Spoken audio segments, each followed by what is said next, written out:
おはようございます。メリカミ太一です。以前キャレダニョのロティの中で子羊の銃の取り方を紹介しましたが、それをより詳しく銃の取り方を紹介していきたいと思います。もちろん子羊の代わりに豚、鶏に変えても美味しい銃が取れます。ちょっとしたテクニックで美味しい銃が取れますので、ぜひ参考にしてみてください。それでは始めましょう。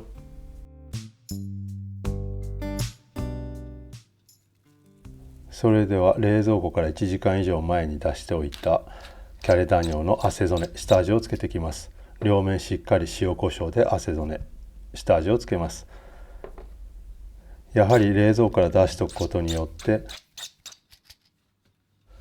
焼き出す時にフライパンとの温度差がなるべく少ない方が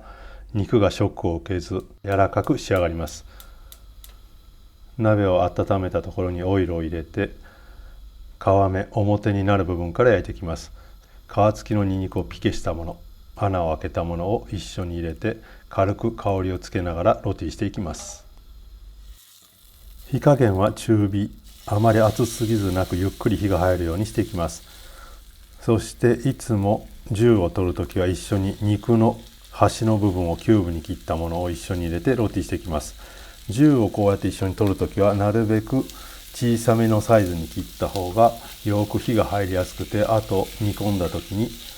味が出やすくなります。フライパンの温度の目安は常に肉が焼けている状態、あまり温度が低すぎると肉から水が出てきてしまいますので、見てもらったら分かるようにある程度乾いていて最低限の油で肉がくっつかない程度によく焼ける温度を保ちながら焼いていきます。やはり肉を塊で焼くときはロティされる表面がよく焼けている状態の部分を一緒に食べることがより美味しいと思います。なぜかというと、やはり周りの旨味がキャラメリゼされてより旨味が濃縮されている状態です。やはりロティした肉はきれいに色のついた部分とちょうどいいキュイッソン両方があることによって肉の美味しさがより増すと思います。180度のオーブンに入れて5分経ちました。ここで一旦出してガルニチュールを入れます。今回は玉ねぎだけですけども、あと人参、セロリ、あとタイムの他にはローリエ、ローズマリーなどを入れても構わないと思います。それはやはり各シェフの好みだと思いますので、いろいろ試してみてください。玉ねぎが全体に油で馴染んだらもう一度180度のオーブンに入れて再度5分ロティします。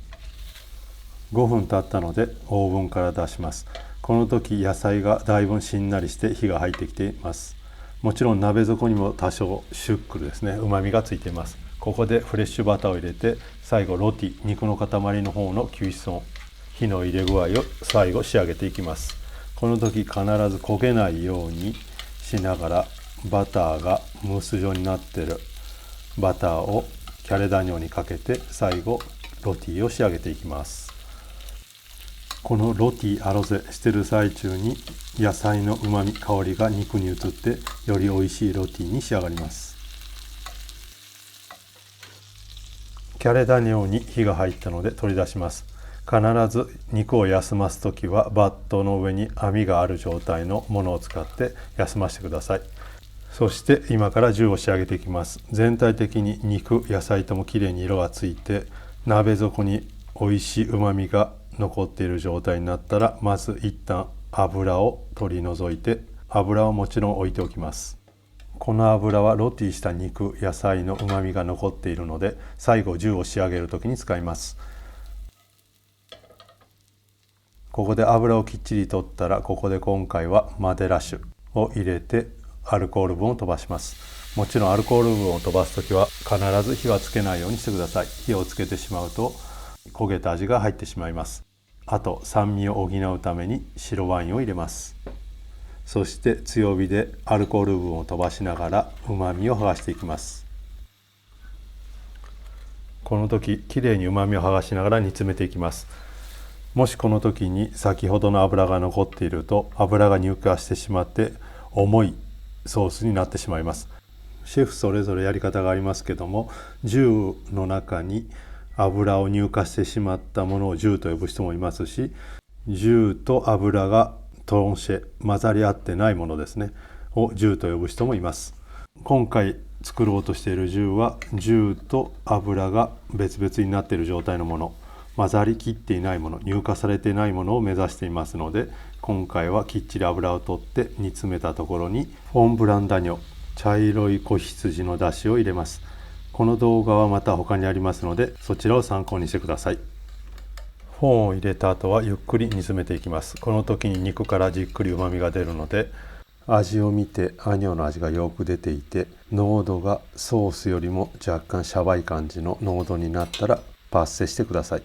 煮詰める時間は一概には言えません。なぜならフォンの濃度にもよりますので、味見をして旨味が出てるか、ソースよりも少しシャバい感じになればちょうどいい重の出来上がりです。ゴンベラを使って鍋底、鍋肌をきれいに取って、その後ルーシュを使って肉からよく旨味を絞り出してください。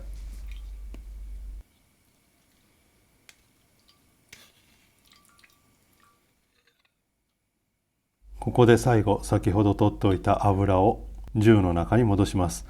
油を入れた後は沸かしすぎてはいけません。沸かしすぎてしまうと油が銃の中に乳化してしまいます。これで完璧な美味しい銃の完成です。最後は銃をかけて完成です。